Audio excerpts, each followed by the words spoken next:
সেনাবাহিনী পাহারায় আজও বিভিন্ন স্থানে পরিবহনের শৃঙ্খলা ফেরাতে রাস্তায় ট্রাফিক নিয়ন্ত্রণের দায়িত্বে নেমেছে শিক্ষার্থীরা। সকাল থেকে শিক্ষার্থীদের হাতের ইশারায় চলছে সব ধরনের পরিবহন। তাদের সাথে যোগ দিয়েছে red crescent, answer, BNCC, scout সহ বিভিন্ন সংগঠনের সদস্যরা।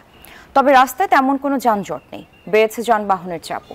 সাভারেও বিভিন্ন পয়েন্টে রাস্তায় নেমে ট্রাফিক নিয়ন্ত্রণ করছে শিক্ষার্থীরা।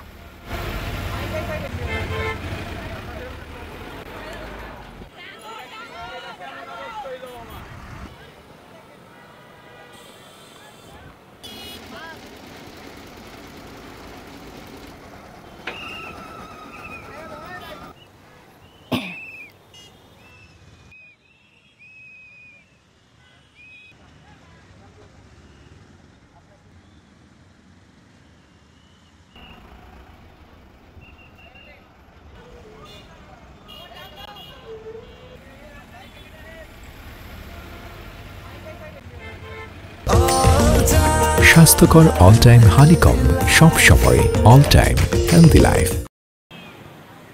মেজাবিন, আপনাকে ধন্যবাদ। আপনি যেমনটি বলছেন, এই মুহূর্তে রয়েছি ঢাকা আরিচা মহাসড়কের এই যে আমরা দেখছেন ইয়ামিন চত্বরে। এখানে কিন্তু আপনার যে আইন শৃঙ্খলা অর্থাৎ ট্রাফিক শৃঙ্খলা ফ্লাই আনতে কিন্তু দেখতেই পাচ্ছেন যে শিক্ষার্থীরা কিন্তু তারা এখানে কাজ করছে এবং সড়কে যাতে যানজট না হয় সে কারণে, এবং যারা হেলমেট নিয়ে আসেননি এবং যারা পরিবহনে অর্থাৎ প্রাইভেট কার এবং মাইক্রো বা এই ধরনের যেসব ব্যক্তিগত গাড়ি সিট বেল্ট বাঁধছে কিনা সেই বিষয় কিন্তু তারা তাদেরকে সতর্ক করছে এবং প্রত্যেকটা লোকেরই যারা হেলমেট ছাড়া যাচ্ছে তাদেরকে আটকিয়ে দেওয়া হচ্ছে এবং মানুষকে কিন্তু এভাবেই আসলে পার করছে, হাত ধরে কিন্তু তারা পার করে দিচ্ছে এবং শৃঙ্খলার সাথে কিন্তু যে তারা শিক্ষার্থীরা কিন্তু আপনি দেখতেই পাচ্ছেন যে যেভাবে সড়কে যাতে যানজট সৃষ্টি না হয় প্রত্যেকটা গুরুত্বপূর্ণ পয়েন্টগুলোতে কিন্তু তারা ট্রাফিকের কাজটা করছে। একই সঙ্গে কিন্তু মেয়ে শিক্ষার্থীরাও কিন্তু করছে ছেলেদের পাশাপাশি, এবং